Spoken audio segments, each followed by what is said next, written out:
It's Do Time with Pastor Steph.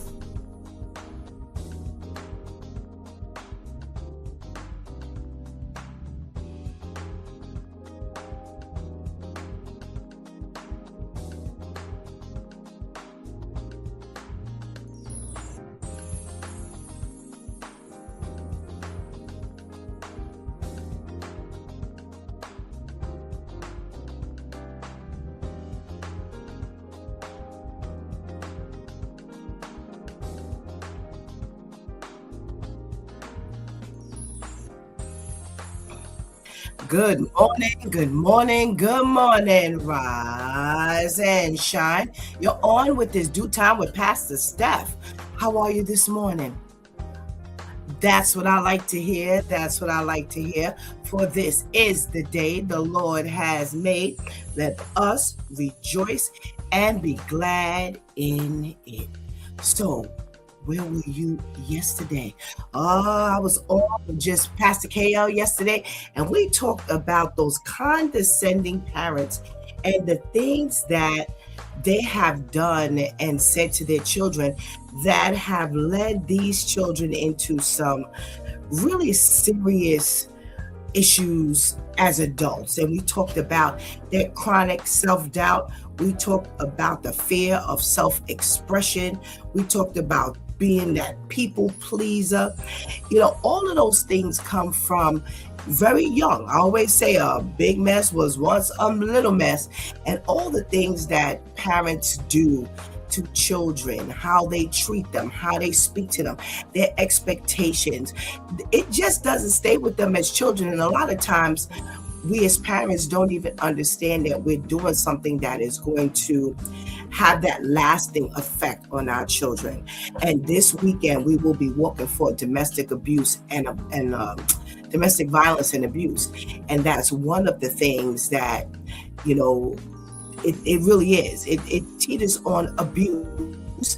Not only that, but we are also working for insecurity and some of those things, that self-doubt and fear of self-expression. That stuff is insecurity. Whatever was done as a child now has you leery of saying and doing certain things even now as an adult. So we have to be very mindful of our behavior, of the things that we do that our children will walk with and then take into adulthood possibly.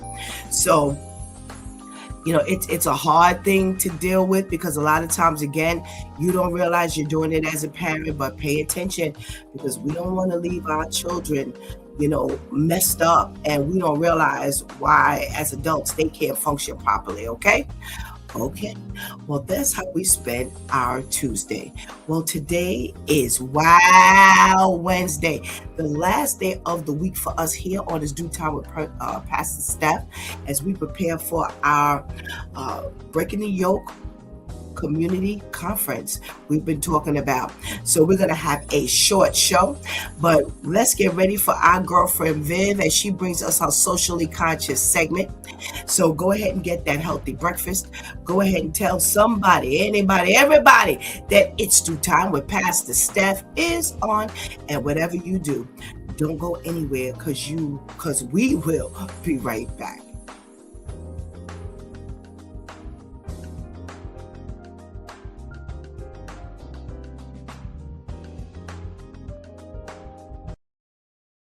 I noticed the strongest women don't argue, they adjust access. Most people think strength looks like fighting back, explaining yourself, defending every point, but the strongest women I observed behave differently.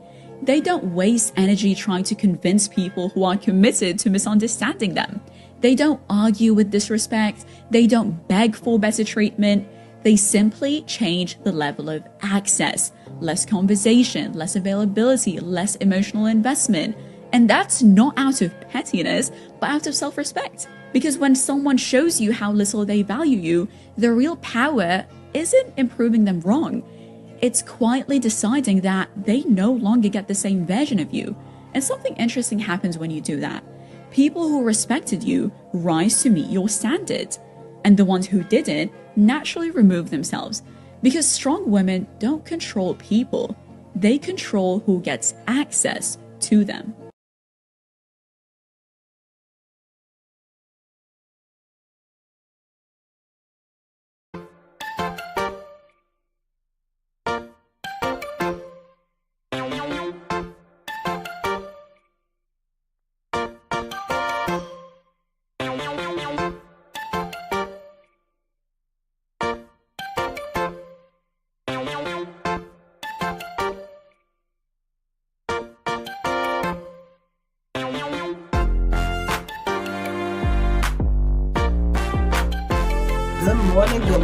And good morning again. Welcome back to It's Due Time with Pastor Steph, and it is Wow Wednesday. We're not going to push the issue any longer. We're going to get our girlfriend Vivian on with her socially conscious segment. Let's say good morning, Viv. Hey. Good morning. Happy Wow Wednesday. How are you, Pastor Steph? I am well, thank you, Vivian. I'm ready for the weekend, girl.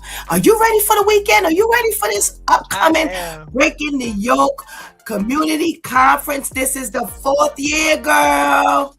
Yes, I'm ready to see no more shirts, but I'm more so ready. I feel like this is going to be somewhat of a family reunion. Everybody's coming together to walk and pray. We're going to see people we haven't seen in a while. We're going to meet new people. So I'm very excited.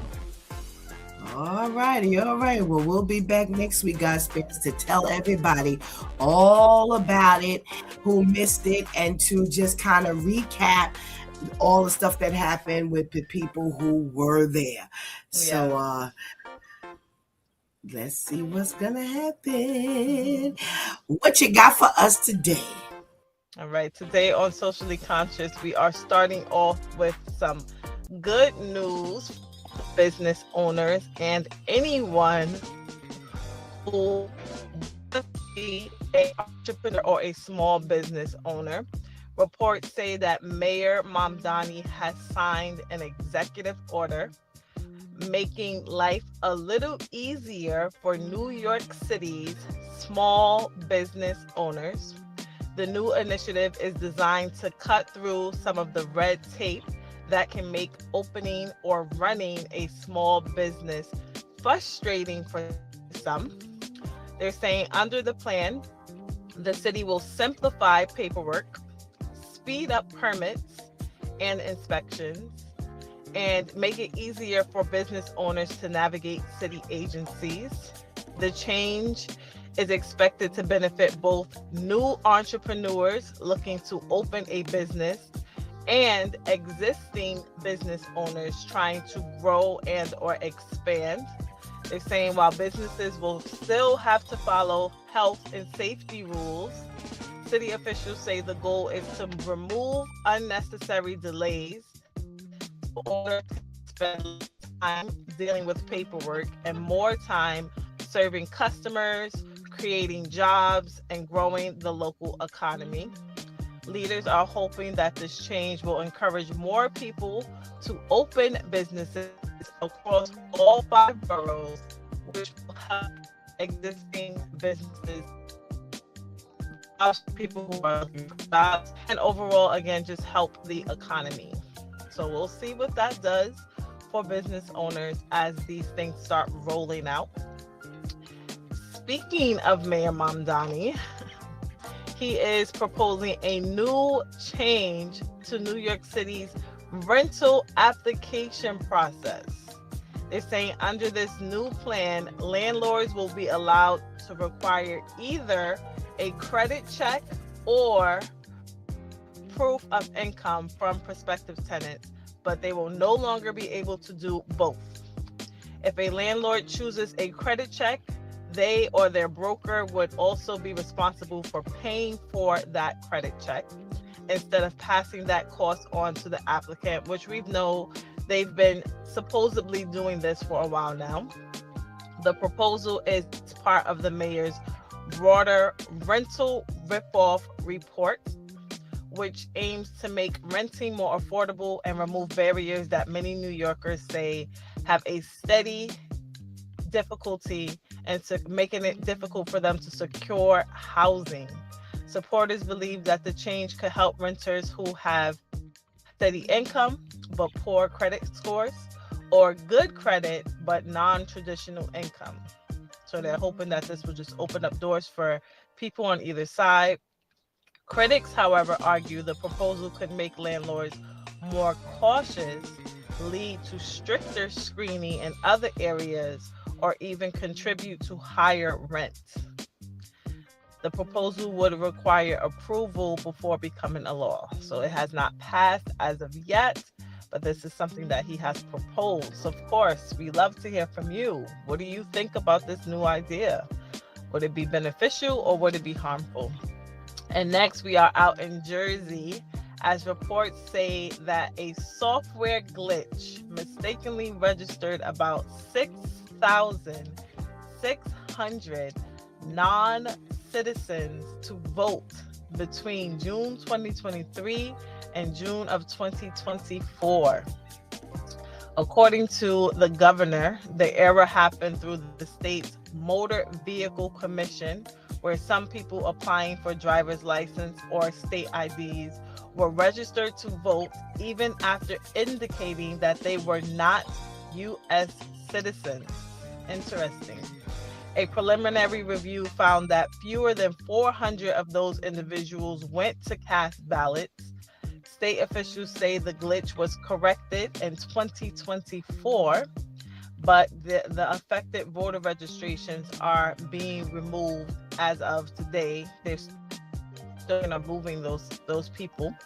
An investigation has been launched, and the state plans to replace the software vendor. Governor Sherrill says that there is currently no evidence that the mistake changed the outcome of any election. All right. But now we have our wow story of the week, which takes us out to Ohio, where lawmakers have passed a controversial bill that will require schools to teach students that getting married before having children is the preferred path to building a successful life. The new law requires schools to include lessons based on what's known as the success sequence, encouraging students to graduate from high school, get a good job, get married, and then have children. Supporters say that the curriculum is based on research showing that people who follow that order are generally less likely to live in poverty and more likely to achieve financial stability. Critics, however, argue that schools should not be teaching one preferred way to build a family, saying those conversations should be left to parents and families. The new requirement is expected to become part of Ohio's public school curriculum in the near future. Some people are saying that this is given the old way that they used to teach sex ed, that the best way to prevent pregnancies and STDs is to not have sex until married. Some people are saying that this is getting a little bit too close to religious beliefs. But of course, we would love to hear from you. Is this a requirement that is, in your eyes, something good to teach all students in public school, or should they leave this up to the parents? But this has been Vivian with Socially Conscious News, giving you the news that we are following. And remember, if you have any stories, any wild stories that you would like to submit, please feel free to direct message me on Facebook. My username there is VivianBM, and come back every Wednesday to find out if your story has been chosen. Thank you, as always, to our loyal viewers and listeners, and thank you, Pastor Steph. All right, Vivian, thank you. I just need some clarity, please. Okay, so we have the software glitch. It happened from Motor Vehicles DMV. How many registered voters did we end up with? 6,600 non-citizen registered voters. Non-citizen. All righty. Okay. And what's the process that the school is going to teach, please? So graduate. They say graduate from high school, get a good job, get married, and then have children. Okay. All right, girl. And they Always are calling something this interesting. the success sequence. Okay. The success sequence. Well, as always, you give us a whole lot on our plate. Thank you so much for your contribution this morning, and we pray you have a blessed rest of your week. Thank you. You as well. Thank you. Well, you know what we do on Wednesday mornings after Vivian gives her socially conscious segment. We then go into our good morning to our Due Time family. We got our girl Ketty in the room. Good morning. Thank you so much for joining us. We have our King Terrence. Good morning, King Terrence. I'm interested in what you have to say about a couple of these items here. What it do, crew? From our Pastor KL. Good morning. Lady Tamika is on this side of the screen saying good morning to us, and we will be chatting with her in a second. Katie says, great PSA. And we must say good morning to the ladies that hold it down each and every day. Let's say good morning to our girl Shantice. Good morning. Let's say good morning to our girl Anika. Thank you so much. Good morning. All right, we got Miss Grace officially checking in this morning. Good morning, Miss Grace. Thank you so much for joining us this morning. All right, where are our ladies? Where my girls at? Front to back. Where are my girls at? Hey, let's say good morning to our lady Tamika. Good morning. How are you? And did I just hear you sing a song? Where my girls at? Yes. I got my jingle this morning. Where my girls at? Front to back. Hey, yes. How are you? All right. How are you? Happy Wow Wednesday to you. Yes, ma'am. Happy Wow Wednesday. Good morning. And good morning. All right. Let's say good morning. Oh, to our girl Shanti. She's making her grand appearance today. Oh my goodness. I'm surprised she doesn't have a shirt up in front of her face. Good morning. Good morning. Thank you so much for joining us. Thank you so much for just really pushing your way through this morning. Let's get to talking about these items because I intend to have a short show today so that we can kind of get up out of here. But you never know how this goes. You know how it always happens with us. We end up talking. So the first item on the board this morning: small business owners and brand new entrepreneurs. The mayor has signed an executive order that there will be a lot less red tape in order to start and to open a business.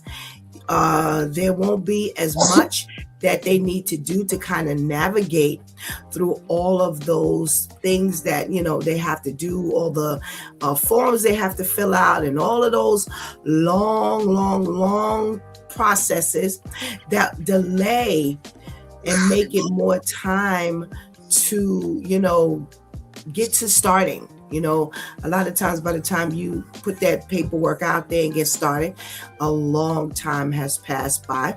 So not only will it help the new entrepreneurs, it's going to be a little less paperwork for, the ones who already exist, the small business owners.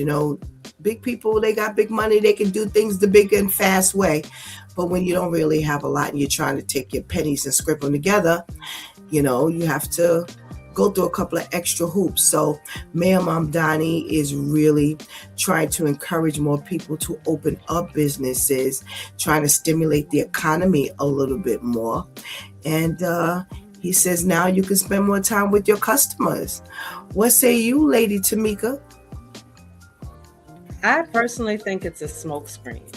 And the only reason why I say that is because, you know, there's some information that I know with regard to trying to get nonprofits and, you know, small businesses. And there's still a lot of hoops. I mean, you know, maybe it's because he's still working through it, but it's a rocky road. And not only that, even if, okay, so they say, well, you got to do this, this, and this, but you need this resources for step one, this resource for step two, and then this resource for step three. Well, you know, that's just as complicated. I don't have the resources to do that. That's why it's, you know, such and such. So, you know, I think that it sounds good. You know, a lot of things that are coming out, it sounds good on paper, but when you're actually out there on the street and trying to do it yourself, more than complicated.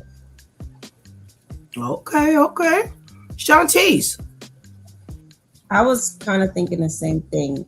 You know, so you're signing this to make it easier. How much easier is it going to be really? Is it still going to be, oh, you still have to do this, you still have to do that, but now you're trying to atomize it so that it doesn't look as difficult?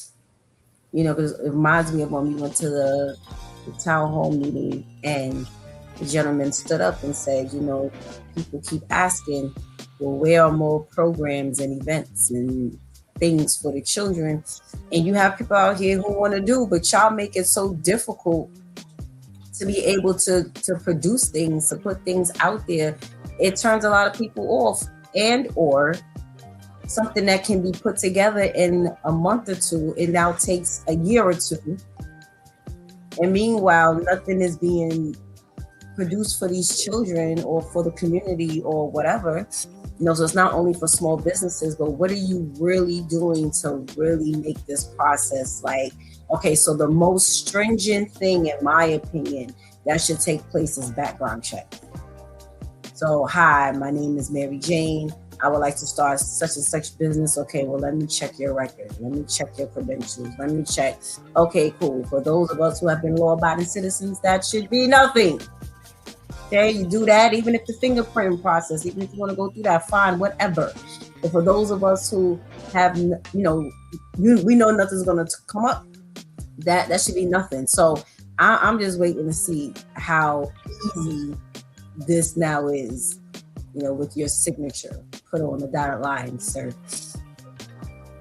Well, the other thing that I thought about, I'm sorry, is this introduction of AI to the degree that we're having it is ridiculous. Because even if, let's just say I'm in the process, there's nobody that I can talk to. It's all systems, And it's like, how do I know to go from this point, from A1 to B3, if nobody's telling us? The only way that I would be able to find out is when I start getting stuff in the mail that says, hey, you didn't do B.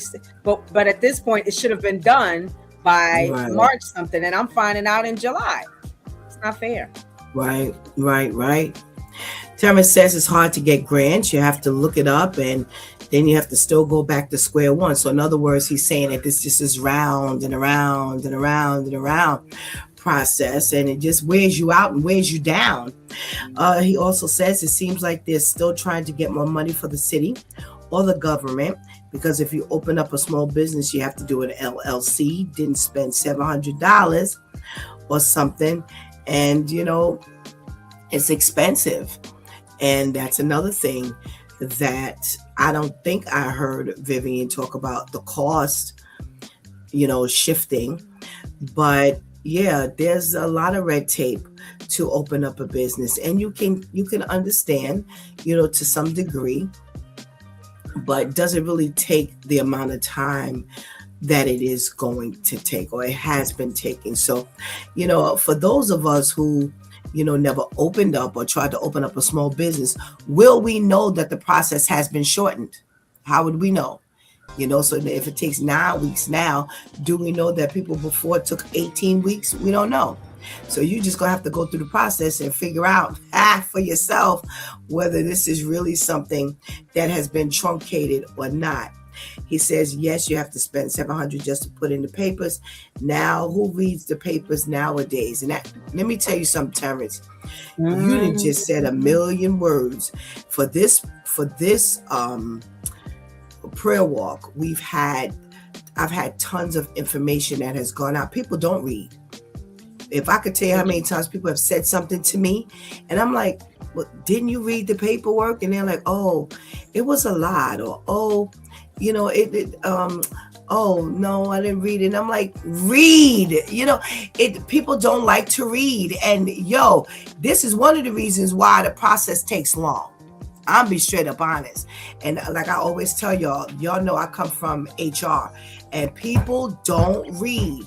I have to go through their paperwork with like a fine-tooth comb, and then you got to keep going back and forth. Now, one of the things I thought about is you're going to have to hire a couple more people, but are there going to be people that could just walk you from A to Z? You know, come with your paperwork filled out.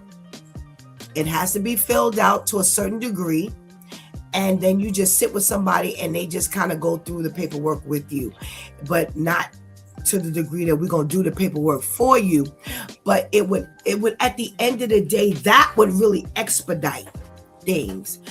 But you're going to have to hire some people, because if you're going to leave it up to people to read, this is going to take 29 weeks when it could have only taken 9 weeks. So he says, and your business is not legit until after the 6 weeks is up, so you can get the certificates from the newspaper. Oh, and the company is crazy. It is. It's a lot of steps. And I honestly tell y'all, you make the process harder.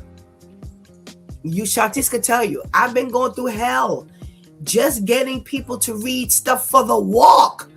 Now, you talk about things that you got to open up for a new business.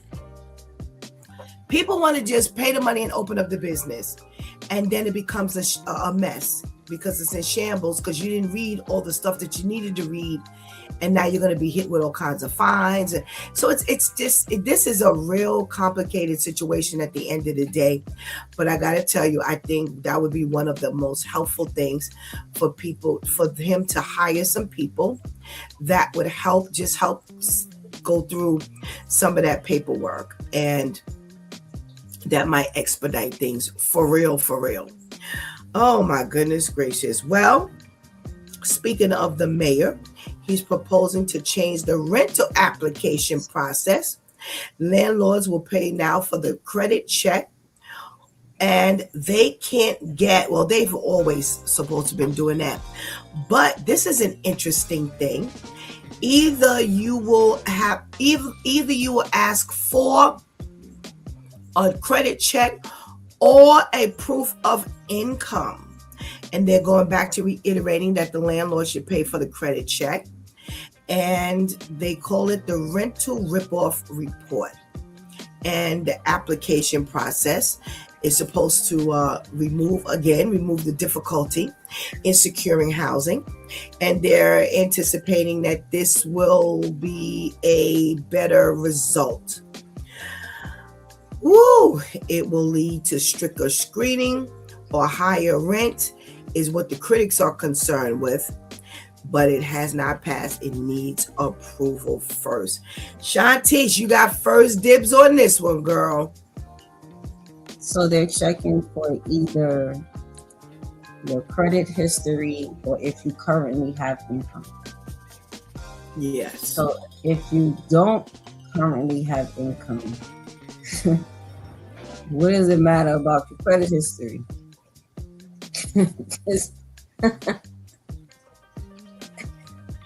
Do I get credit because I paid good before somewhere else?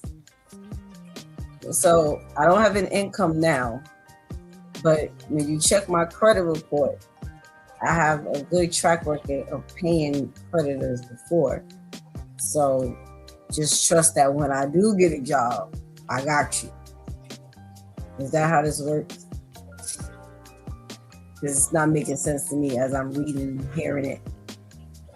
I thought it was both. So he's trying to change it from being both to being either or. Right. That's not making much sense to me. Because what does it matter how good you were? If I'm renting space, I don't care about how you paid the person before me. I can't go to them and ask for a loan. You got to be able to pay me now. Now, it's good to know that you did before, because there's a whole lot of broke people with money out here. So it should be where you're checking both. Okay, so you may have money now, but your history will expose how you handle said money. So I'm not seeing how this is supposed to be a benefit. Again, I just think this is something just to have your face in the papers again. But I don't really see too many landlords smiling about this fight. I don't see too many of them looking like this. Because this is the big, and then I have to pay. So I have to pay for you to not pay me. That doesn't make any sense to me. That doesn't make any sense. All right, Lady Tamika, as a landlord, how does this new process sound to you? Either or, but not both. Okay, so Shantice took it on the part that, okay, you check my credit, but you're not checking, my income. I'm going to take it on the other side. You check my income. Ooh, she got good money. But I'm reckless with my money. I just went yesterday to check on something. I went to the phone place, T-Mobile, to check on. I had some inquiries about Al's phone. And I was talking to the representative, and he said to me, people are crazy about their phones to the degree that they won't pay their rent because they need to make sure that they have service on their phone. So they'll pay their phone bill, but you live in wherever and you can't afford your rent. So fine, you didn't check my credit. I gotta get money. But my psyche on how to pay my bills is off. So now you're looking at both. You look at both instances. Which one makes sense? Okay, I remember handing them a little pay stub so you can see blah, blah, blah. But if I don't have the right mentality with regard to paying my money, it doesn't matter either way. So, that's a difficulty for the landlord, because which one is better? Checking your credit, which means that I'm checking your past, or checking to make sure you got it, that you're getting a constant check without the mentality of paying me, because now I'm still stuck. We had an instance where a tenant lived in our dwelling place for a year. Because of the way that this system works, you get 3 months automatically. We take you to court. There's some little, red tape, and it takes 3 months for them to go through. This is when they had that rent freeze. It took us over a year to get this one person out, and so I don't know if that's really helping. Again, I feel like here we are again. You making moves, but you on an escalator. We just moving. You going up and down. You ain't really going nowhere. We just sliding up the escalator, going back down. Okay, so when Vivian gave the first story this morning, it triggered a thought in my head again. So when Mom Donnie was running, there were indicators that he would push regulations that would benefit his people. I'm seeing it every time his name is mentioned. I don't know about anybody else, but everything. Okay, so we know that people from the other countries, that race of people, a lot of them have a lot of businesses. They got Popeyes. They got businesses out here. Taco Bell, Subway, Yes, they've got businesses. So you gonna try to help them and expedite their process for getting businesses. It's not about us. It's about them. Mm-hmm. Everything I keep hearing it keeps leading me back. Every time Vivian comes up here with her socially conscious segment and she's talking about another regulation here in New York City, it's them. Now, am I mad? I don't know. Because we seem to be the only people that don't look out for one another like that. Mhm. But what I am annoyed with is the rules that you're trying to push are, in my opinion, they're not flushed out properly. You two ladies have taken it from both angles.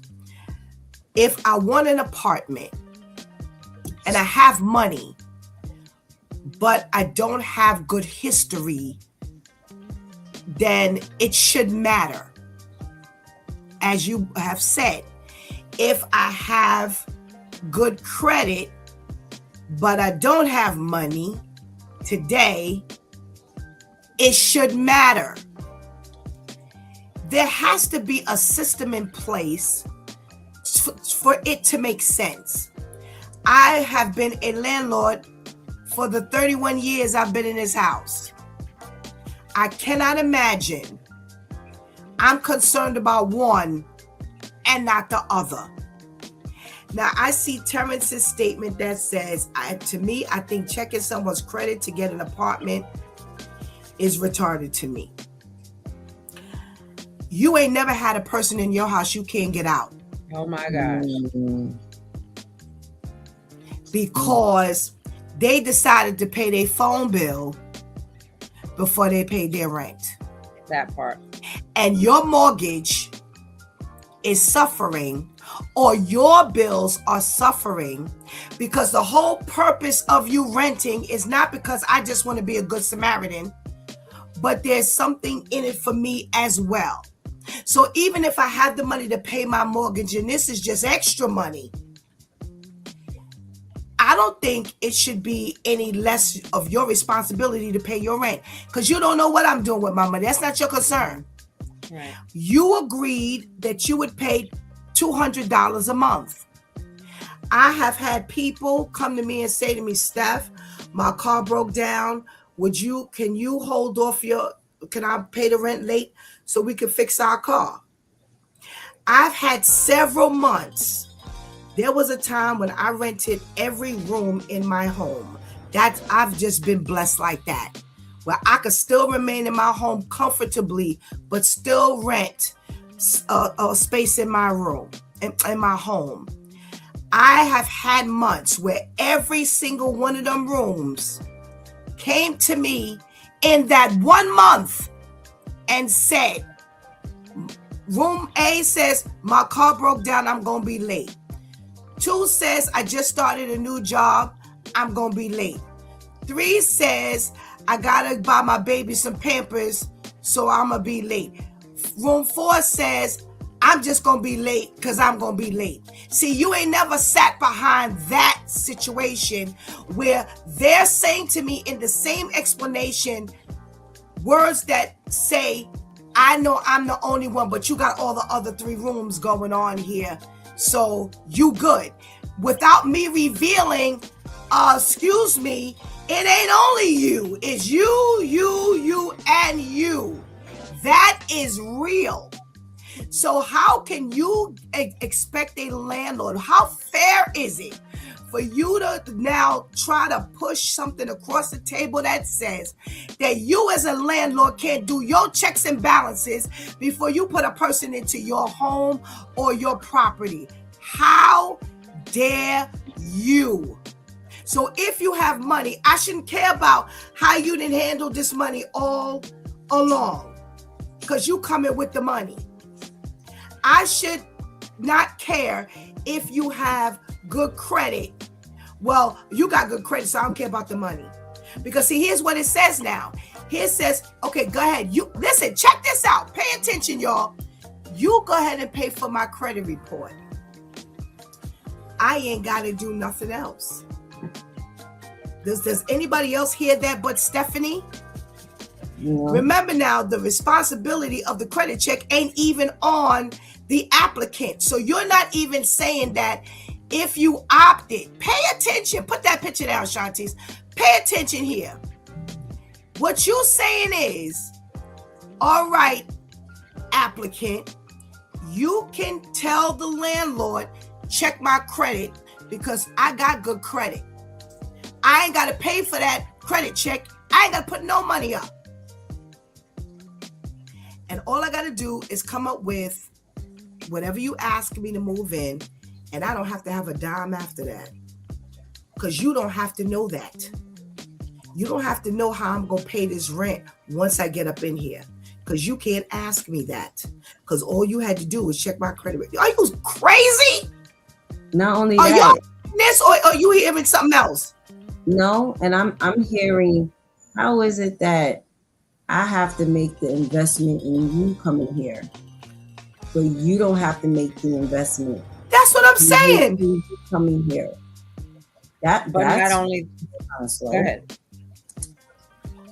Not only that, just the way that the New York system works, and I'm not speaking from what I heard, I'm speaking from what I know. Okay, fine, you checked my credit, you approve of me coming in there. When I get in there, I have a right to stay there a minimum of 3 months before you can even question. So that means 2 months have gone by or 3 months have gone by and I haven't paid you anything before we can go to court. And then there's another 30-day process for you. You can't just get me out. You have to tell me that I have to leave and I have 30 days to make that move. But in that time frame, I can still take you to court. So now we're looking at least a minimum of 6 months before a landlord can make a move at me, the tenant, because you checked my credit only. Right.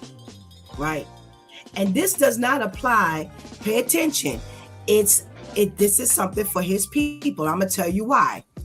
See, they'll buy a house and 100 of them will live up together because they gonna build that house. And while they all there, they're going to build another house. And that second house, when it's done, they're going to move out into that house. And they ain't got to worry about paying no rent to one another. Because they're helping one another to build a house so that the next family can live in. I'm not mad at that process. What I'm mad at is now you have put on the American people this garbage. You put the American people in this seat. Because see, y'all ain't got this process to worry about because y'all take care of one another. But you have now pushed this across the table so that when you do, so remember now, they didn't build this house, they didn't build house A. So when they didn't build up a place for them to rent, now this is how you walk up in the place. Because American people ain't going to live up in their homes. They're not living in their homes. They are living in their. Are y'all following what I'm saying here? Mm-hmm. I'm an American person. I'm not going to rent a house in their place. Right. Because first of all, they ain't got no room because they renting it to somebody else who they know. So this ain't for, yo, catch the game. Catch the game. It's just, okay. Terrence says, to me, I think checking someone's credit. We said that already. He said, Kenny says, I was going to say the same thing, Pastor Steph. He don't care about us. It's all about what he can do for his people who own most of these businesses, and they are rude. Absolutely, Kenny. Terrence said, I said it's like that to me because if you don't pay your rent, that's not showing up on your credit report. So why put it up there? Yes, it does, Terrence. Yes, it does, my dear. That's the whole point of being able to check your credit to begin with. Because now, do you know right now that there are people who can't get an apartment because the last rent lapse is sitting on their credit report? I had a young lady tell me last year, she's got 3 kids, and she said she got jammed up. She couldn't pay her rent. And it's sitting on her credit report. Now she can't get an apartment, or it was difficult for her to get an apartment. And she's got the money, but the report says that she left a landlord hanging. Excuse me. So yeah, it does, my dear. It's sitting out there. It's sitting out there. Teresa says, then you have to make it easier to evict people. Right. right? You can't make it hard across the board. So this here, my father used to say, it's a game within a game. Yo, this is a game within a game. This ain't got nothing to do with the American people. The American people gonna be stuck with this nonsense. I cannot imagine you trying to push this angle. It makes no sense. So when the young lady, she was really upset. So I can't get up. I'm gonna be honest with you. I said, I feel for you as a single mother. I feel for you as a woman who, just had bad stuff happen.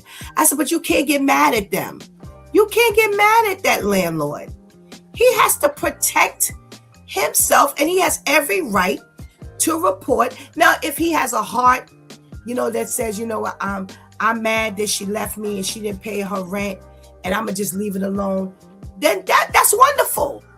But you can't get mad at the man or the management company for doing something like that. The same way you up and left him. It was like 3 or 4 months worth of rent that she left him with, or left them with. I'm like, you can't get mad. I'm sorry. I'm saying, people know I'm fair. And as a landlord, and as I understood, and as a single mother who's struggling, who had something happen, I understand. Because I've been in a jam. Thank God for my mother who stepped in and did what she needed to do to help me and my girls. And we don't all have that. But you can't get mad. You can't get mad at the people because that's what they did. They have every right to put it on your credit report. And she was like, but that doesn't mean. I said, you're absolutely right. But don't the creditors put it on your credit report? You missed. And you're going to have to eat that. So you know what? Trust God. Do what you need to do. Let God bless you on the back end. That's the only thing I can tell you. But this is something real interesting. That there really just pushed me out there. I'm really convinced now that, he looking out for his people big time. All righty. A software glitch in the DMV mistakenly registered 6,600 non-citizens and enabled them to vote. And did I hear Vivian right when she said some of them did go to vote? Like, wow. Okay. So now they claim it was a glitch. They're looking into this they're investigating to see how, this may have happened. And ultimately they're thinking of possibly just getting rid of the software altogether. Lady Tamika. How in the world do you make that much of a glitch? 66,000 people. No, 6,600. 6,600. I'm sorry. 60, and I looked at the number. But that still is like, how in the world, and non-citizens, we're not even talking about people that move from like one state to state, that have been abreast, and, you're talking about non-citizens. That's a big, gigantic move, and then you said, well, we don't think that it affected any somebody went out there and signed their name, or clicked and did what they needed to do, and now you can't undo it. Now right. You want to go and backtrack. Yeah, you're gonna go through all of the election to see who was a non-citizen or not. Right. Whatever's done is done, and that's a sad thing. Everybody that is affected in that area is gonna have to deal with it. Right.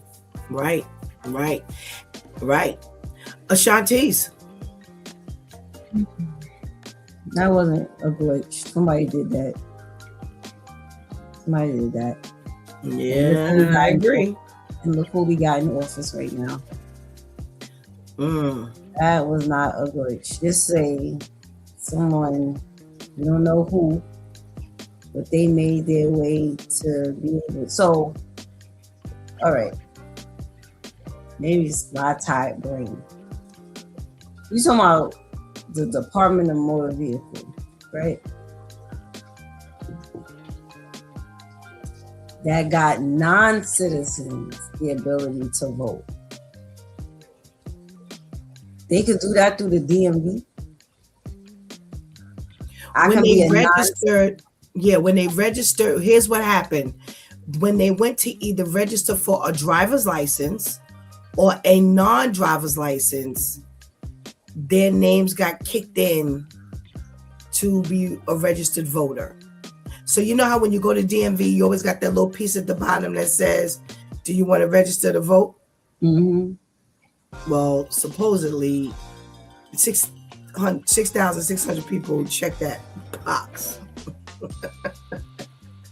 Okay, so if I'm able to get my driver's or state license, there's another process. If I'm not a citizen, a U.S. citizen, I'm able to get a driver's or state license, but I'm not able to vote. There's another process in order to enable me to vote. Mm-hmm. So then why am I putting? Then why is the box there? Maybe it's just me. If this is a whole separate process, then that should not be able to. No.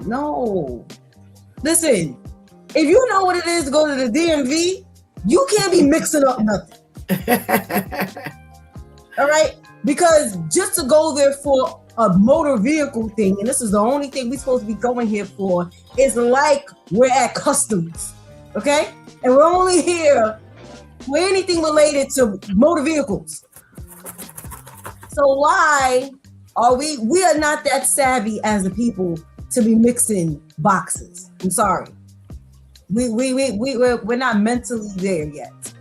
So if this is a whole separate process, I don't want to think about voting when I have to get license plates. I don't want to think about voting when I just need some type of identification. So when I walk into the bodega and I get stopped, I don't now get arrested because I don't have an ID on it. Stop mix the two. Don't be asking me about no food stamps. Don't be asking me about no welfare. Don't be asking me about nothing. Because obviously, everything is getting mixed up. Don't ask me if I want to donate an extra $1 to this fund. No, if it ain't got nothing to do with tires or anything on a car, don't ask me. Because now it done just got mixed up. It makes no, if this is a whole separate process, then that should not be an option on any form when you get there. So now we end up with this, which wasn't a mistake. Now we end up with this, and now you're tracing it back to, oh, well, when they checked the box. And I can guarantee you, if we go back to the them people took that box. Because I remember. They did it. They did it. That was a problem. They said it was a computer glitch that automatically registered them to vote. So how is there a glitch when the box ain't just see what I'm talking about? So now you got this unnecessary box here. Now the unnecessary box was not checked because nobody cares. Because I remember seeing this, okay, and I got mad just looking at it because you talk. Let's just go back real quick. You talk about reading, right? This is why a lot of people don't like to go to church because you got to read. Okay, so now I already got all of this stuff that I have to read. If I'm just now getting an ID, if the only time you don't have to read as much is if you're renewing your license. If I'm getting a permit, if I'm getting a brand new license, there's a lot of reading that comes along with that. Okay, so now I'm seeing this unnecessary option here. I don't want to. No, shut up. No, so you bypass that. Okay, so you don't check it. So now there's a glitch on a bunch of things that wasn't even checked. Y'all would have did better shutting up. Y'all did better just shutting up and just letting y'all be blamed. Let us come up with our own theory as to how these people got registered to vote. Because this makes absolutely no sense. And it shows that y'all got some type of person on the inside that's doing these things and y'all don't want to expose them, which makes all of y'all sus. Not just this one person. It's also funny that on that same form is the blood registry. You know, I was gonna say, donation, yep, as well as organ donation. Yeah. Why didn't it fall along those lines? You only had the voting part, but that's also on that same form. Yep. So why didn't you put them on the blood registry or the organ donation? Yep. I was going to say the same thing when she was renting. I was going to say there's a couple other areas there that you can opt for when you said don't put all of this on it. Don't forget the organ donation and don't forget the blood drive. Right. So there's a whole lot of things going on this application for DMV. Let me go to the comments first. Katie says, I agree, Teresa, it has to be a balance. That's about our other conversation. Terrence says, I can bet you any amount of money it's Trump's people who voted. And Katie says, it's funny how they found out after the election. And look who we have. Terrence says, I have not agreed with you in a while, Shantice, but I agree now. So several things that I thought about here. When Vivian said it was a glitch, I'm saying to myself, well, one ain't got nothing to do with the other. So how would it possibly? So to answer your issue, Shantice, let me just say this first. Everything, they're trying to get us voting. So everywhere you look, there will be voter registration questions. I've been in the weirdest places filling out the application for something. I want to go to the moon and they're asking me, are you a registered voter? Would you like to register now? So it's a very common thing. They want to register people to vote. We are actually having a voter registration table at the conference this weekend. So we, again, trying to get people to vote, especially in our community, where if you're not voting for president, they ain't voting. So we just had the big, local council, assembly, people. Most people didn't go out to vote. And we're trying to get them to understand that this is where it really matters, because these are the people that speak for our community. So we definitely want to choose who's doing all of that. Okay, so when they show up for New York and then New York City and then for Queens, Manhattan, Brooklyn, you want to choose that right person. So they have voter registrations everywhere. So when I heard this thing about this glitch, I'm like, how could this possibly be a glitch? Because one has nothing to do with the other. It's a perforated piece of paper that you tear off. It goes into one box and DMV's app goes into another box. They hold on to that and they put that in another area. So if you don't check it, it should never be checked. Right. Not only that, how do you check this out? It was said that not only were people registered to vote by accident, but then some people who were in that category actually went and voted. So here's the next problem. So I don't just have to register to vote in order to get to the ballot and be able to vote. There's some in-between stuff that I got to do. So in other words, I just don't pick, yes, I want to register, and then all of a sudden I can go to the office, to the election site, the voting site, and say, my name is Stephanie Griffin, I'm here to vote. It doesn't work like that. Right. There's some stuff that I have to do after I check off and they send me papers, or I have to go online. Who's doing all of this stuff here that actually not only registered you to vote, but enabled you to vote? Y'all better pay attention to this stuff here, because when Vivian said some people actually went and voted, I was like, how? You don't just get the ability to vote because you registered to vote. You have to go through the process. There's no way in the world that it's as simple as that. So, and check this out, especially now with Trump throwing out everybody in this country who is not a citizen. So how are they possibly slipping through the cracks? This ain't, I'm with Shantice, this ain't no glitch. This was an open door policy. Go ahead to the DMV and everybody we just gonna push everybody through. 6,600. Do you realize what 6,000? Put 6,000 people in one area and look at how many of those people. That's crazy. And I'm with you, Ketty, because I was trying to figure out, well, when did this glitch happen? Two votes ago? You know what I'm saying? Like, Right. all right, well, when we talking like this one that just passed where we were voting for local people? Because everybody everywhere were voting for local people. This wasn't our governor. This wasn't our mayor. It wasn't our senator. This was local people. You really had to have in your mind to go to the voting site, the voting site. This had to be intentional. Would you agree, Lady Tamika? Because these are the people that you had to get to know in your hood. That you said, all right, you know what? I've been watching Mary Jones and John Black and, Joe Schmo. I've been watching them and I've been seeing the little traction they've been gaining. You saw them. There were several little local events going on and you saw them walking around and shaking hands. And so you really had to be intentional if you went to the voting site this time.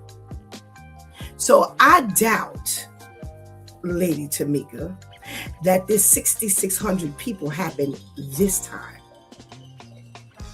because it wouldn't really matter this time. So this is very interesting. Tammy says the government had to mention that it was a glitch. Let's not forget we all investigating Trump for tampering with the voters. There's an answer he's getting away scot-free. Now he's going to use that as an excuse. Yep. Of course. Or if he's a part of this oops, and now it kind of smothers his stuff. You know what I'm saying? So this is some interesting stuff going on. But I tell you one thing, we really need to pay attention, Lady Tamika, to what's happening here. Because all of these oops ain't an oops. Ain't nowhere in the world. This is an oops. It is completely disconnected. And, again, I was just saying yesterday, and I'll go back to earlier, about the rules. People, whether it makes sense or not, people really sit back and think of rules. And there's a reason why everywhere you look, you see voter registration. Because they're trying to grab people everywhere. Because see, like I said, like for argument's sake, on Saturday when we have the conference, we're grabbing young people who are there. We can be in their ear now. We can now, kind of talk to them about the importance of voting, where they're not going to listen to the teacher talk about the importance of voting. But if you in your element, and they're like, yeah, you know what? You should really vote. Come on, here's the app. Come on, you 18 now. How important it is that you render your voice. How important it is that you waited 18 years to have something to say over here about this. So come on. You don't like this park? Then guess what? You can actually vote. Because whether you all realize it or not, and I'm going to talk about this for a quick second. We could dialogue about this. I was at an event and I helped a woman. I can't remember what this was called, and I just spoke to her yesterday because she's going to be at the conference. But so here's the way it works. So go back. It's funny. This comes up with the other, I think, number one. So there's millions of dollars that go into your borough that is allocated for nonprofit and things that should help the community. So it's not really a money-making entity so it's not for businesses, but it's for like different organizations and services. So what happens is you have all these companies at one point, all these organizations can now throw their hat into the ring and say, put my garden in the ring, put my art museum in the ring, put my double Dutch club in the ring. Whatever they feel is going to benefit the community, they throw into that bucket. And a group of people, a committee, they will sit down and they will sift through these thousands of applications, if you will. They don't have to pay for anything. They just have to put out there a design for their organization and their program. And they pick 10. And now you vote for the 10. So you, me as a Queens resident, I vote for what's happening in Queens. You, Tamika, vote for the things that went into the ring for Brooklyn. And what they do is they then determine which organizations get the money that's coming into your borough based on our vote. So they select the options, but they have no say in who actually gets the money. I never even realized this existed until I sat with this, person who was, and I was like, this goes on? I didn't know nothing about this. And yeah, so I'm letting you all know that I think it ended, what was that? A Father's Day, June. It ended in June. The voting ended in June. And the June 30th was the last day. And they now take the people's vote to actually push which 3 organizations get those billions of dollars. So we now have an art museum because the people in the community thought that an art museum would be good there. The Double Dutch Academy would be there. The Science Academy, whatever it is. And it was a very interesting process that you know nothing about. So this is the kind of stuff that I thought was really good to help because we had like a group of people, young people come to the table. And I think the youngest, you had to be 12. As long as you were 12 and older, you could vote. And you didn't have to be a registered voter. So this was a nice segue into teaching them the importance of voting. So that's why I said, that's why voter registration needs to be everywhere, because now you don't want to have this conversation with little Pookie and then Pookie go, yeah, I'm a register, and then he walks off and he never registers. Right then and there, you get that registration checked off. So hopefully he'll follow through. But so this is really important that we teach our young people everywhere we can go, everywhere we can, gather, we teach them about voting. Because this has been a long process for the African American people. And every time you turn around, they're saying they're still looking to take our rights off the table to vote. Now, to even be in 2026 and hear that they still have to fight for us to vote is madness. But you want to make sure you learn these things and that you're teaching these things. This stuff is important. And so Shanti's, that's the answer. One of your questions as to why this voter registration stuff is everywhere, because they've got to grab people at every opportunity. When you go in the social services office, at the bottom of that application, would you like to register to vote? Everywhere you go. I tell you, there was, my health insurance. I had to renew my health insurance in December for the new year, for 26. And what do you think was on the bottom of that application? Would you like to register to vote? So they're going to keep that in our faces, but they're going to have to do much more, much better. But that ain't no glitch. I agree with y'all 100%. That was the gate was left wide open so that everybody could slide underneath the radar. All right, Terrence says, I know about that when I was playing basketball. They used to give some programs some money to fix up the park or gym that's inside the pool as well. Yes, that's where your money goes. That's where the money goes. We get money in each of our boroughs, and that's where our money goes. So you need to pay attention to this here. He says also, and that's how you see a lot of people having those block parties with selling the food trucks, fruits, and all this other stuff. They get the money from them as well. No, money doesn't go there. I know, because baby, we had just been through this process. The block parties and things like that, those are not funded at all. At the they give small amounts of money to the farmers market. Those people get money.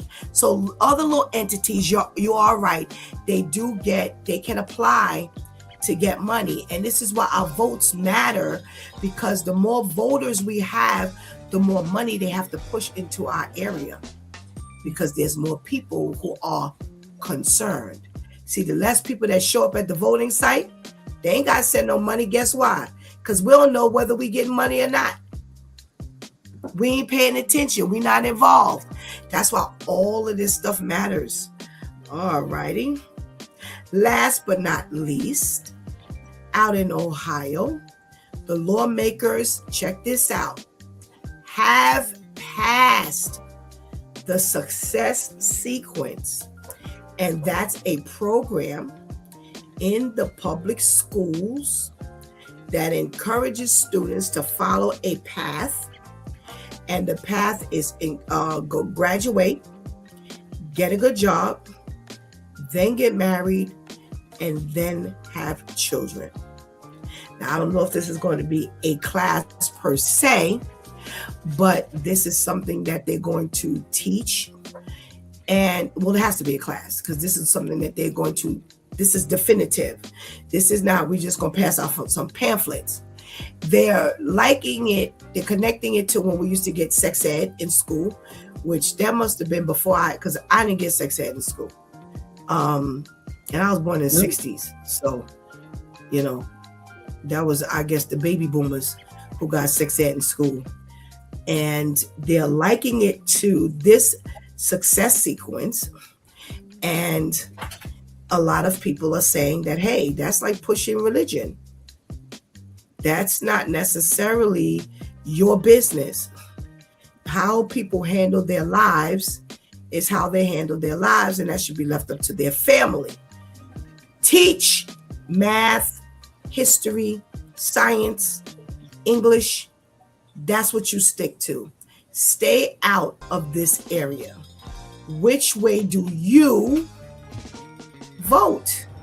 So I would love to see what comes up in the chat room. Shantice, you got first leg on this one.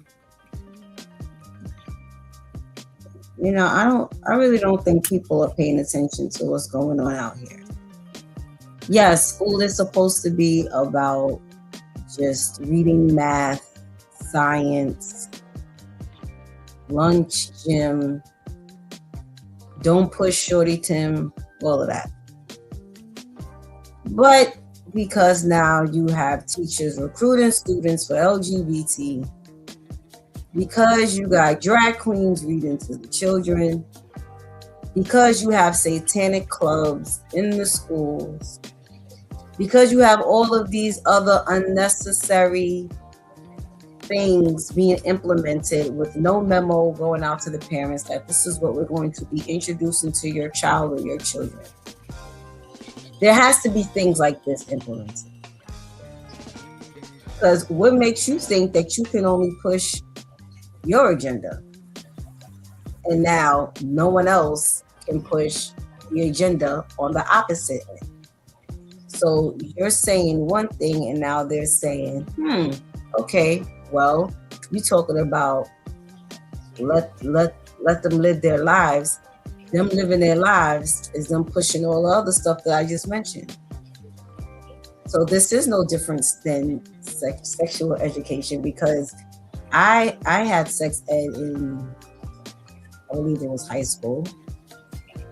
And even though they weren't pushing abstinence directly, they were pushing abstinence. Well, couldn't you look at abstinence as you pushing quote unquote religion? Yes, because even in the Christian faith, if you follow the faith and not the tradition, you're taught to be abstinent until God pairs you with the partner that he has for you. So this is pretty much doing that. They're just using the direct words. If you're paying attention to the type of students that are in school now, if you pay attention to the home life now, a lot of the times it's because this process wasn't followed, not all of it, that a lot of these things are going on. So I don't necessarily see anything wrong with it at all. My only question is, what marriage are you pushing? That was my only question. Other than that, I don't necessarily see anything wrong with that. Okay. Lady Tamika, which way do you go? I say we go back to the basics. A lot of the stuff that we have now is because we didn't follow the guidelines. We didn't follow the rule plan.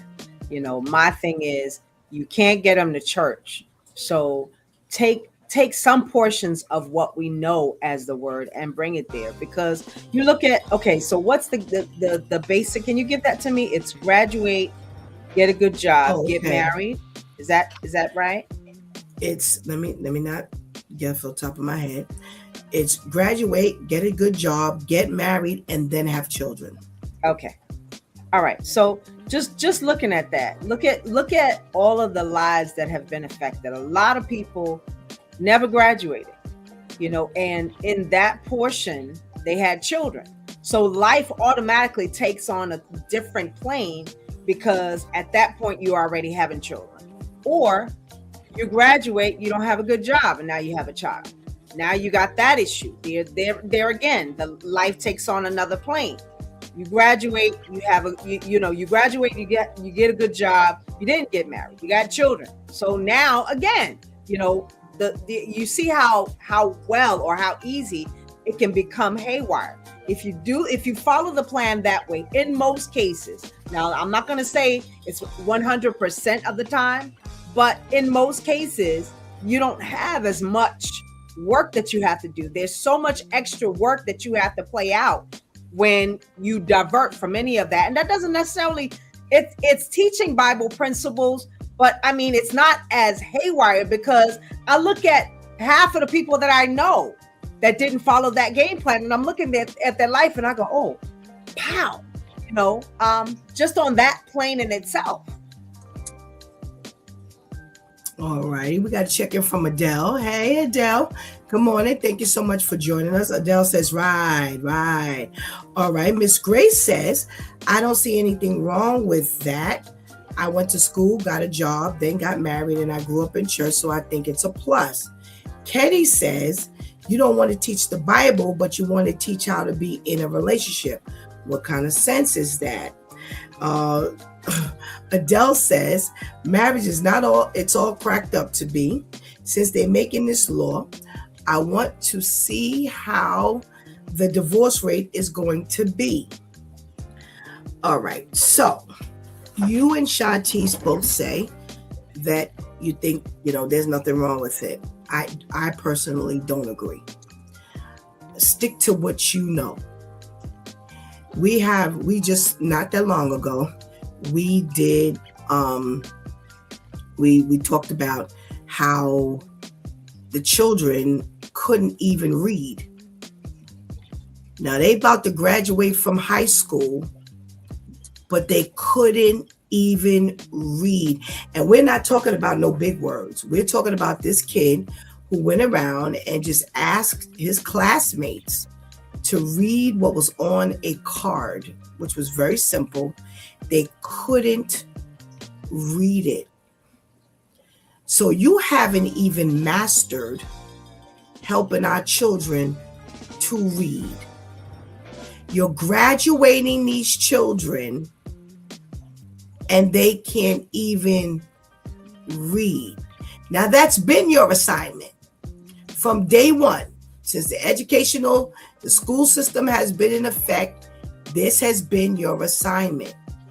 and you have not successfully pushed our children to read. So let's go with the sequence. Graduate, get a good job, get married, and have children. I personally just got finished saying to Teresa yesterday, girl, y'all better get this education and stuff before you get married and have kids, because once that comes into the equation, it shifts everything. Because now I'm looking at how many parents are now chasing their education because they need more earning power, and the kids ain't getting homework done. Because you can't do it all, because you're going to school, because you're trying to run the house, you're trying to take care of the kids, and all of that stuff ain't happening. So now the children take a back seat because now you need more earning power, and you didn't take advantage of it when you could have. I just said this to her yesterday. We just happened to be talking. So my thing is, you focus on helping them to graduate. You be a part of that sequence as effectively as you can possibly be. I don't need you teaching my kid about marriage and having kids. Why? It goes back to what Shanti said, because we're not teaching our children marriage the way God initiated marriage. So when you teach my children marriage, you want to teach my children all about all types of marriages. And I may not agree with that. So having kids. So fostering, adopting is a form of having children. Because I say the same thing to anybody else. You want to adopt, you want to, wait till after you got everything done so these kids can get the proper attention, because they're already coming from some dysfunction. You don't want to bring them into dysfunction. So you haven't successfully done your job in your area. I don't agree that they need to be involved with the entire process of literally having a class to teach this. That means you ain't teaching the reading. So how about we do reading 1 and reading 2? That'll be the 2 classes. But you got reading 1, that's not working. And now instead of going into reading 2, you got the sequence of life. Nah, I'll pass. No, thank you. But my thing is, it's scary because we're looking at these parents and, oh gosh, if somebody doesn't teach them, then that means I follow the sequence that I see in my home. And maybe I'm saying that because I did have, you had sex education and we talked about those things. We also had classes that taught us, how to build your finances, how to work with, a spouse, how to work with children. We had the exposure. They didn't give us everything because you never really know what's going to happen, especially until you become an adult. You don't know what you're going to come in contact with, but at least I had something that says, okay, if you've got, 6 apples and, those type of things to make it make sense when I got there. All right. So you and Shantice had sex ed. What do they teach in sex ed? They taught, I can remember. They taught about, of course, the sexually transmitted diseases. They spoke about abstinence. They not too heavy on the abstinence. And I believe because their main focus was to teach us how to protect ourselves. They were real heavy on going about the types of the diseases. So this is chlamydia and this is what it looks like. This is gonorrhea and this is what it looks like. So almost like it will scare you into abstinence. Like, I don't want to walk around looking like no herpes bump. So let me just not engage. So they were really heavy on that. I vaguely remember there being some dialogue even about like dating For some reason, I'm like vaguely remembering that. So that would kind of teeter on the whole getting along well with others, and how do you talk to someone, and how do you even get to the point of where you want to have sex. Like, I'm vaguely kind of remembering that. But of course, because everybody want to act like they don't have any money, I didn't have that in the curriculum every year. So I think like 1.5 years of high school, we had that. But had they really been gun-ho about that, the world would have probably been a much better place during that time, because they always seem to get the right person to teach that. You didn't get the corny person. You didn't get the person who was too much. It was like the perfect person to teach sex ed. So that's what I remember in the 2.5 Tamika, years. do you remember anything? Okay, thank you. Do you remember anything different, Lady Tamika? Well, I went to a parochial school, so they actually did hone in on, abstinence. That was their main focus. They told us, just like she did, just like she said, about the different types of diseases, how to engage with individuals, in relationship. I remember them talking about dating, and even our basic or our focus was more abstinence. They did give us the videos and things like that were gory and scary, and she was right. They everybody can't teach sex education, because you never know, especially with the youth, what type of questions would come out. They stayed basic. They didn't get in depth, because there's a lot that you can go, but they did stay basic, and they focus more on abstaining. Okay. Alrighty. Before I respond, Adele says, I don't like it. You know what I'm gonna say? This is gonna end up being a scam. And she says, what's in it for the government? They're making this law. Facts, Pastor Steph. These kids can barely read. I want to see the fine print on the marriage certificate. Yep. Teresa says they taught on how bodies change during puberties and how babies are made. Correct. So here's my answer to what you said. They taught safe sex. Okay. Yes. I Thank agree. you, Teresa, for weighing in on what they taught. So here's how I respond to you, Lady Tamika, which is why I asked. Like, the home is in such turmoil. They're just going to follow the pattern that they're taught.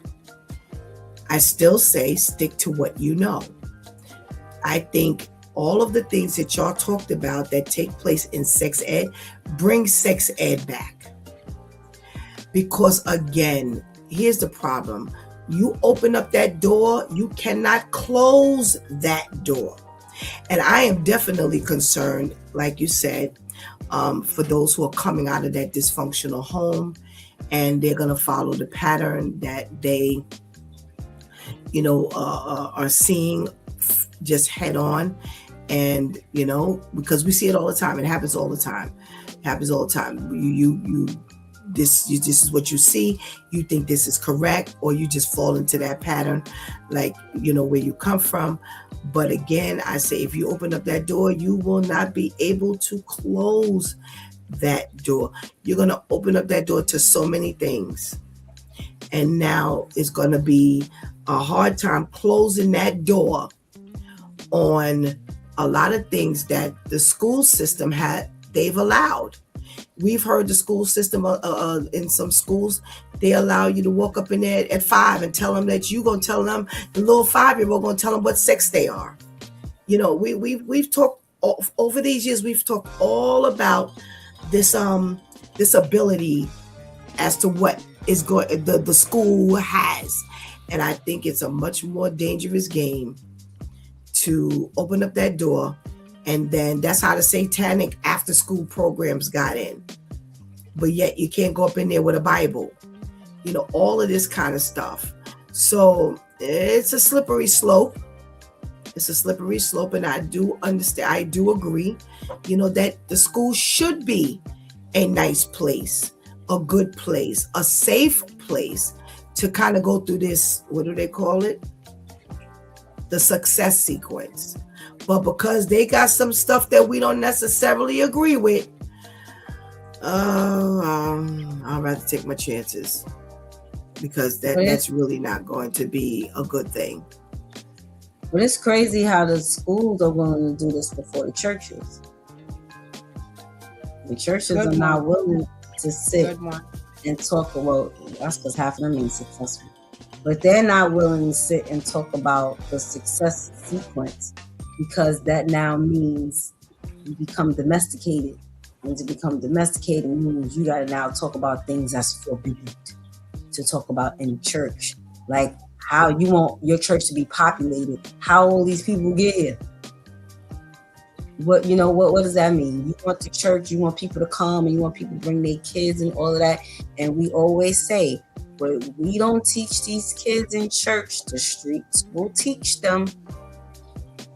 And now you have to start telling them things younger and younger and younger. I have an 11-year-old niece. At 11, my mother didn't have to tell me certain things. At 11, I gotta make sure I talk to my niece about certain things. And the first thing I ask her is, did you hear about such and such? Because a lot of times these kids can put you on to some stuff. Yep. Like, wait, what's that? Yep. And like, oh, that's this. I'm like, wait, that goes on? Like you are completely oblivious, as if you live on a whole other planet.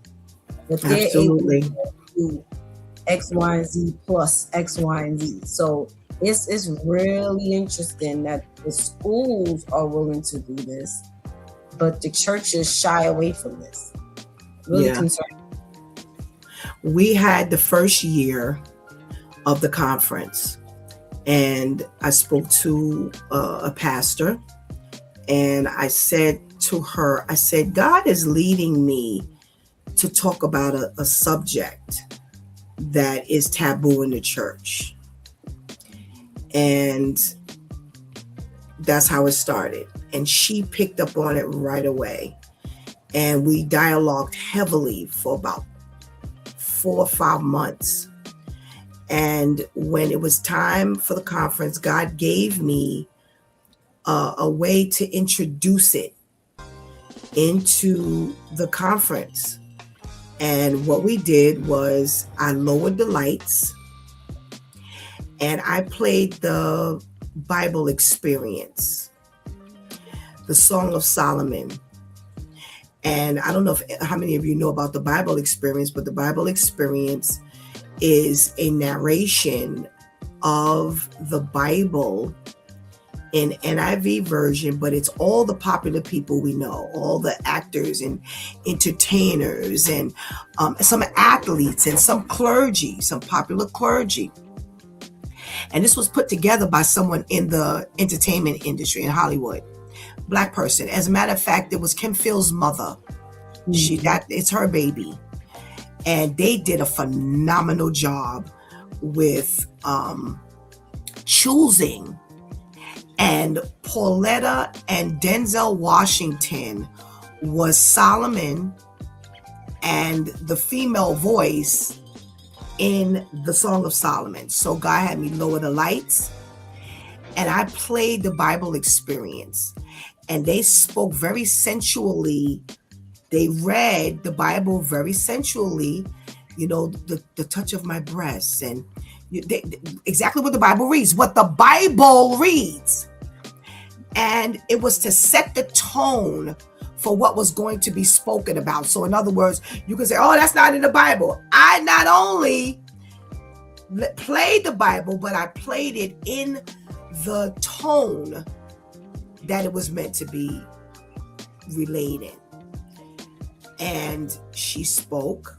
I was there for every word she said. And there were people from the church who were like, oh, I can't believe she talked like that. And oh, she shouldn't have said that. No, that's why our children and our adults are still doing stuff they have no business doing, because they're dealing with their hormones, their flesh, and their spirit is all off. They want to try to do right. They want to try to abstain. But listen, what's going to play louder? Your body and your loins going all over the place, or the Bible that you only go to on Sunday or Sabbath? And some people really, they didn't like it. And I didn't care. because I did exactly what God wanted us to do. Yes. Because the rest of the room, when I tell you the rave reviews that came from that, not just the presentation of lowering the lights, not just the presentation of playing what was in the Bible that they could have very well followed in their Bible, but the overall presentation, it got rave reviews, and they were like, this is the thing that the church does not talk about. This is what we should talk about. And here we are, because guess what? We got that conversation going on again this year. Shantice is leading the walk for abstinence, and we're going to have a presentation on that whole topic, because the church, they are suffering. They are suffering. The word of God says, my people perish for lack of knowledge. So you're going to let the world talk about sex to people, but the church won't talk about sex to people? Yo, you're not doing your job. So we do have a presentation this year, and when I tell you she's bringing it, as always, she's bringing it, and it's always brought very passionately, but thorough, and I really appreciate her presentation. So you're right, the schools are now stepping in, because there's some church people in the school, y'all. You know what I'm saying? And they're trying to, infuse. God is being very creative in how he's getting this stuff in, and I understand, that I just want it to be the right way across the board.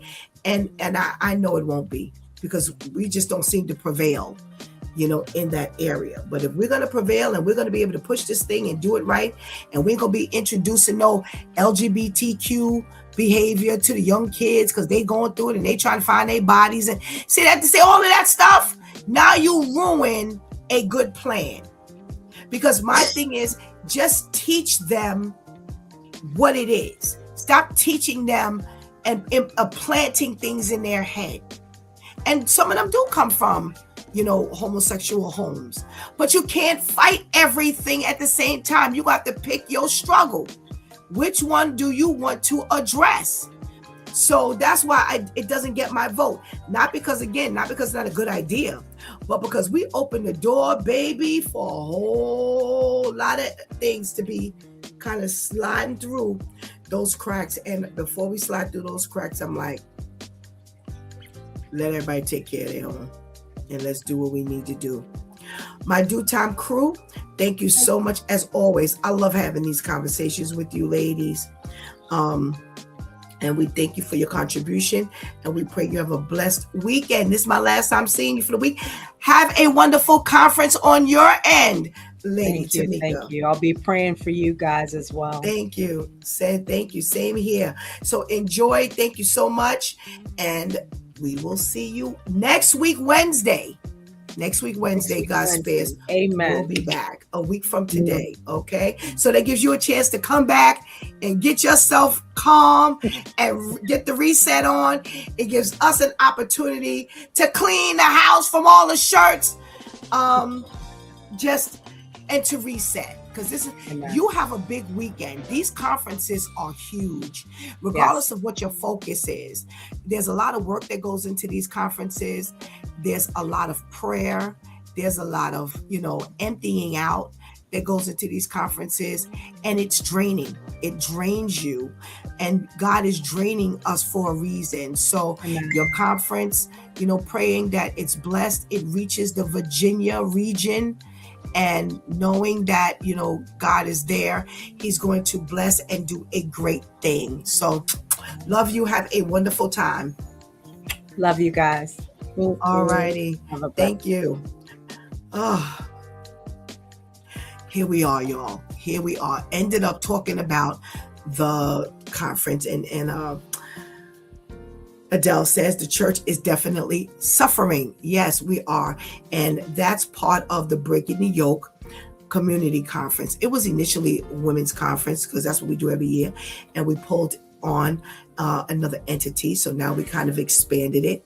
So this year it's the community conference. I don't know what God is going to do going forward, but this year it's the Breaking the Yoke Community Conference.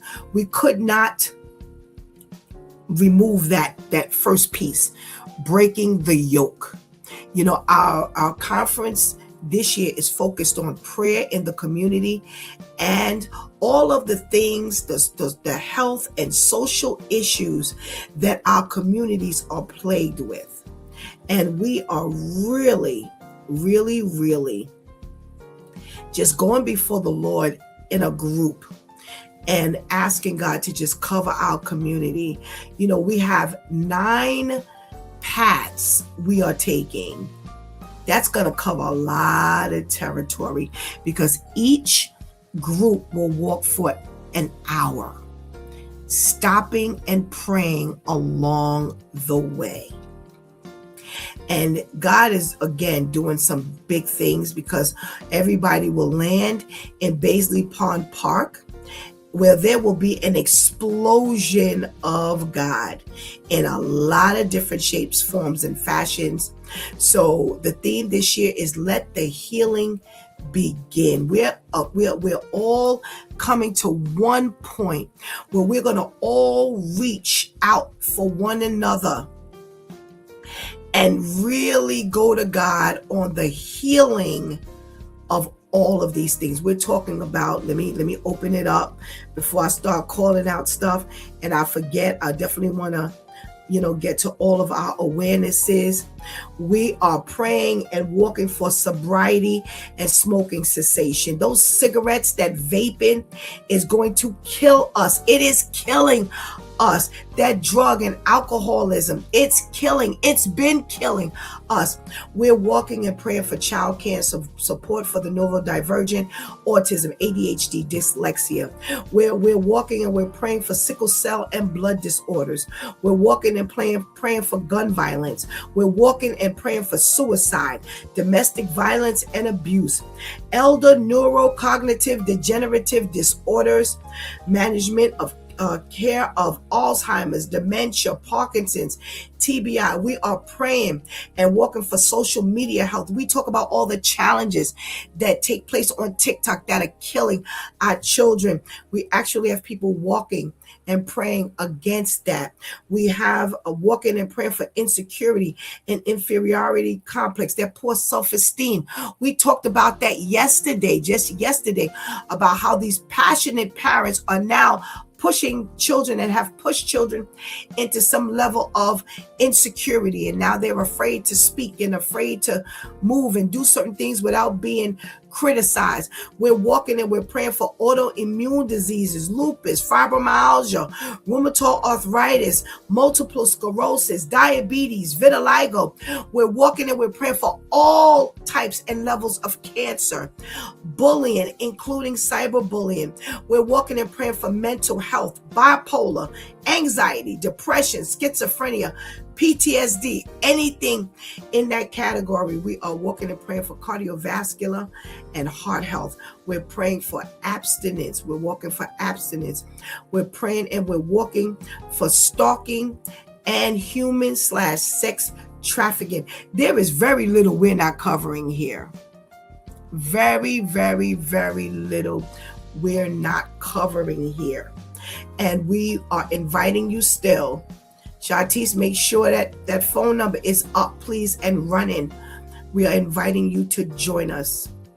As a matter of fact, let me take a minute and I'll put the phone number in the comment section so you don't have a reason. And like I said, I'm really pushing this phone number because the other day from a single mom, she was, beside herself, trying to scramble and reach someone to get to the walk.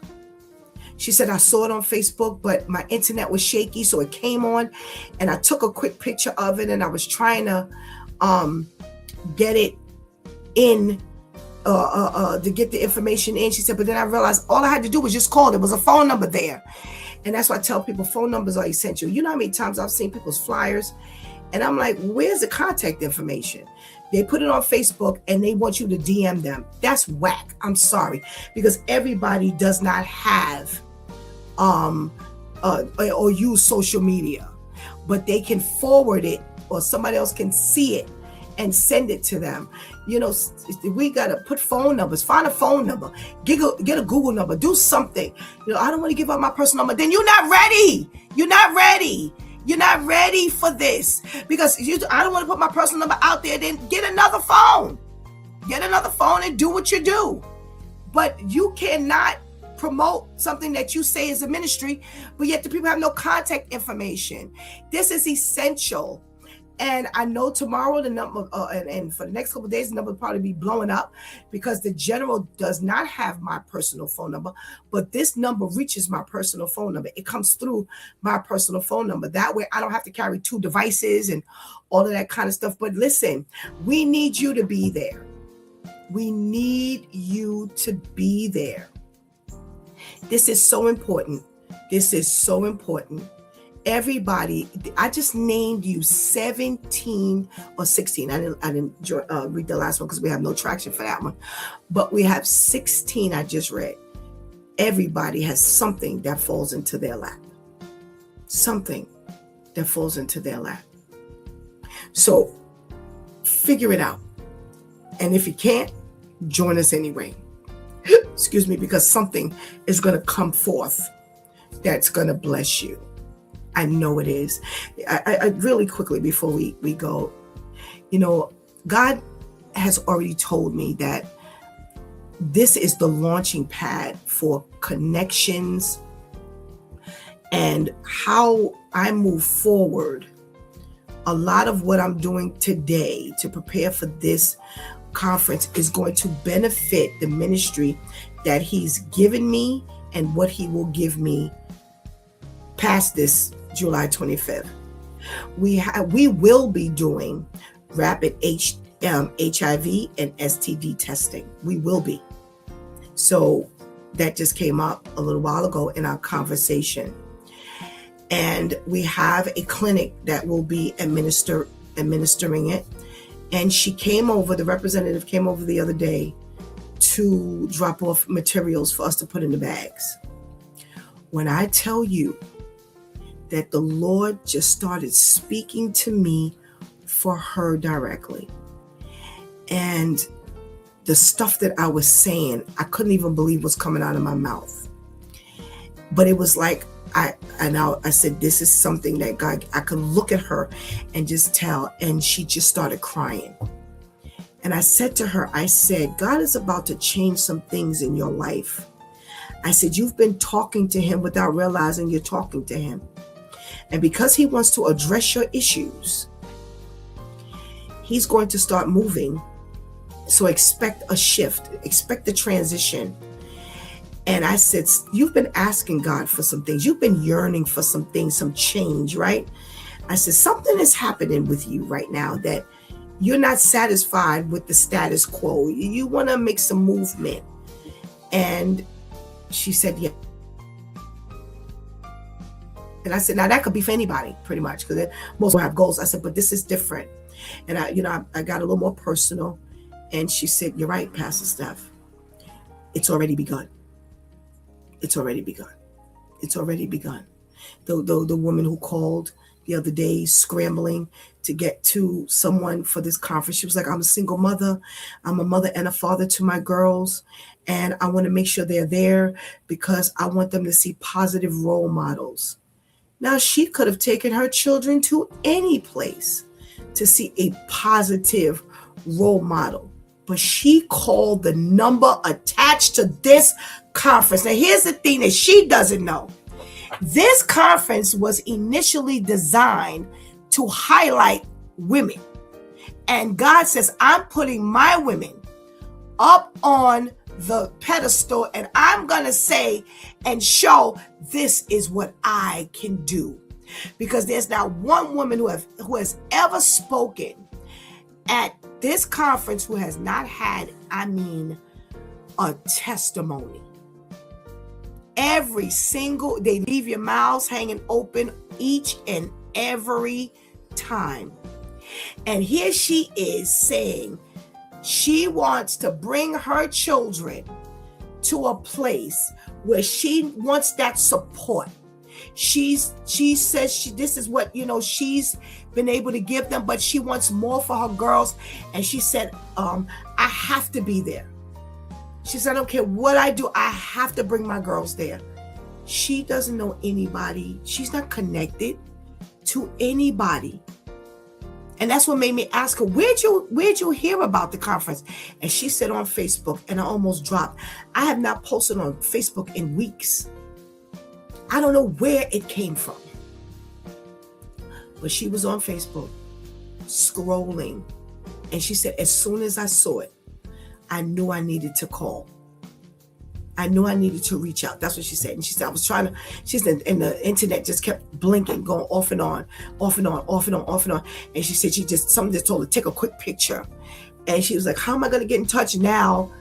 Because now she doesn't have internet, so she can't DM whoever, I guess, whose page it was. And she said, wait, why don't I just call? And I was like, look at God. That was the same night the representative came here and I spoke to her and prayed with her. The Lord just opened up all kinds of doors the other day. The window of heaven just opened up and all the stuff just came dropping down. We got donations. We got we got so many things that we've been asking for. So if you cannot come out and be with us, lift us up in prayer. Because we're praying that we touch so many lives. We have an order for 100. I think Shantice confirmed this or not. I believe it was like 160 some odd shirts. And that means we only had a few people who ordered shirts who were not going to be there. So all of these people plan to be there. And that's not counting the people that, because it's an open park. So we don't have it can't be roped off. So, and that's not what we want anyway. We want the music and the sound of prayer, and we want the words that are going out to just reach this. This park is huge. This is a big park. And we're trusting that it will draw so many people to God, not to us. We're only the representatives, but to God Himself, that they will listen and hear God, that they will see God through the dance routines, that they will see God through the fashion expo, that they will see God. So Shantice is saying yes, about 160 some odd shirts that are being worked on. They're not finished yet, but that's almost 200 people. Okay. And that is amazing because, like I said, we had a few people that ordered shirts who just wanted to support. They said, I'm so sorry I can't be there, but I want to order a shirt. And that's very few. Most people who are ordering those shirts are coming out. And Shantice found that somebody ordered and sent money in for shirts, and it's past the deadline. So you always have the stragglers, you always have the latecomers, and next year, God spares, there will be a walk. I'm telling you, just get ready. Just get ready. Just get ready. So that, because this cutoff date is going to be much different. Shame that we are still, Shantice is still working on shirts, and it's the week of. Days, we got 3 more days, Thursday, Friday, Saturday, it'll be here, God spare our life. 3 more days. And she's still working on shirts. So hopefully y'all pray that she can get rid of these shirts, get them out of here, and that the people will have their shirts. They'll show up early on Saturday morning, and they are prepared to walk from their one of 9 locations, that they will touch people in the community, that with these shirts, it's going to draw attention as to what you're doing. So whether the line is for 8, 9, 10 people, or a line of 30 somewhere, a line of 12, another place, a line of 15, another. I believe our mental health team is that, confirm that for me, Shantice, I think it's the mental health team is the largest team. And then we have, I think it's domestic violence. And Adele, you always hear us talking back and forth, chattering with Adele. Adele is the captain of our domestic violence team. Oh, cancer. Cancer is the biggest, awareness team that we have. But I tell you, we got a lot of people for mental health, and we got a lot of people for domestic violence. So we got our flags that are being made. We're really preparing for a phenomenal day. I'm tired physically, I'm drained mentally and emotionally, but I am so charged for what God is going to do on July 25th. I can only ask you to please join us if you can. If you cannot physically join us, pray for us. Lady Tamika says, not to mention people who have not purchased shirts who will be present. Absolutely right.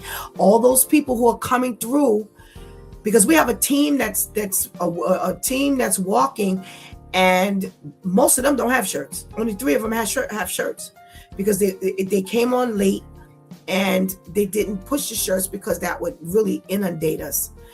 But and again, we have the people who will be in the park, who will be walking over and who will be joining us. And we are so excited. So bring your beach chairs, your lawn chairs, your, picnic chairs. Bring your blankets and sheets and get comfortable, but be ready to jump up and sing. We have a concert as the finale from Ainsley, from our brother Ainsley and his, I don't know what he's calling his band these days, but at one point they were the What Band. I don't know. I forgot to ask him so I can make the announcement today. But Brother Ainsley is bringing his band members, and and let me tell you something. And a musician he is a bad musician. He's good. He is really, really good. So I can't wait to have this. We're going to have a good time, and I'm inviting you to join us. So again, if you cannot physically join us, please keep us lifted in prayer. And we are looking forward to coming back next week, Wednesday. We will not be back Monday. We will not be back Tuesday, but we will be back on Wednesday, okay? We need a chance to recuperate. And like I said, Lady Tamika is actually a big part of a conference for her church that's taking place out in Virginia. So she's got to go out there and do all the work as she's been working here. And once she gets out there, she's got to work, and then she got to come all the way back to New York and recuperate. So that was part of the planning of when do we return to its due time. And she's a big part of the lineup of the crew, the Due Time crew. So wanted to give everyone just a time to not only that, but to kind of bask in how great, because let me tell you something.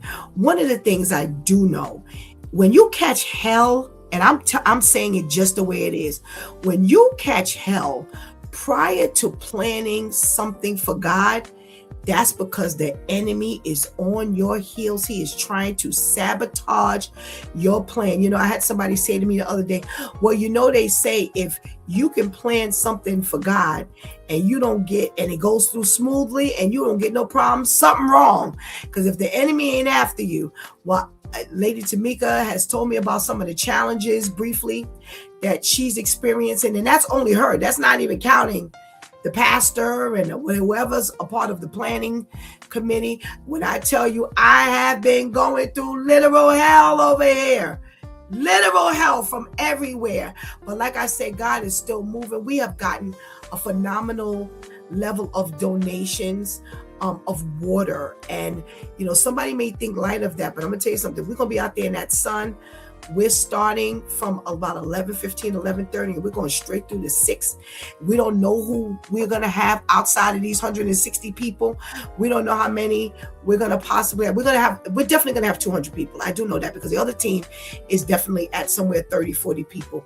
So we're definitely going to have at least 200 people. So that's a lot of water. That's a lot of water. And, we are preparing a nice lunch. We're preparing a nice breakfast refreshments. So, there's a lot that's going into this. So, that's why I said we need your prayers. We need your prayers. We need you to, take us before the Lord and just pray our strength so that, we can push through. It's physically, I always tell y'all, physically, I'm not where you are. I'm already coming into this with a deficit, and the Lord has been amazing because I'm working for him. So he's given me some, ability to work where I'm like, I'm still standing because it's for him. Only what you do for Christ will last. All right. So I'm going to end this. You already know we're closing down. It's due time. It's Pastor Steph signing off.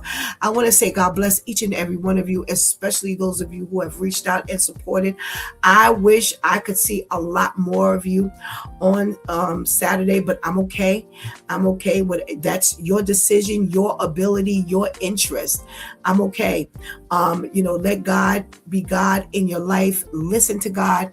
Be obedient. Let God touch your lives. Again, just keep us lifted in prayer because we're going to need your prayer. We're praying also for the greatest weather we've ever had, that there's not a drop of rain, not only Saturday, but Friday, because we have dancers and we don't need that grass wet.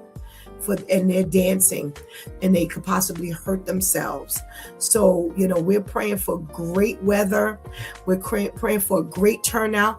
We're praying for a good mindset of those who actually come out, that they're coming out. And even if they don't go to church, or even if they don't necessarily believe God for who he is the way we do, that there will be some change in a life. If we touched one person, the job is done, because it has a domino effect. But with at least 200 people in that park, we're looking for a whole lot of lives to be turned around. And as a matter of fact, it's going to be over 200 people, because I haven't counted my health and wellness fair individuals or the service tables that will be there. Those representatives will be there too. Now they're coming for their element, but guess what? They'll be hearing the word of God. So look at how God moves. Look at how God moves. So thank you so much. God spares again next week, Wednesday. We will be back, and I can't wait to come back and talk about Breaking the Yoke Community Conference, Prayer and Awareness Walk. Love you all. I love you. Thank you.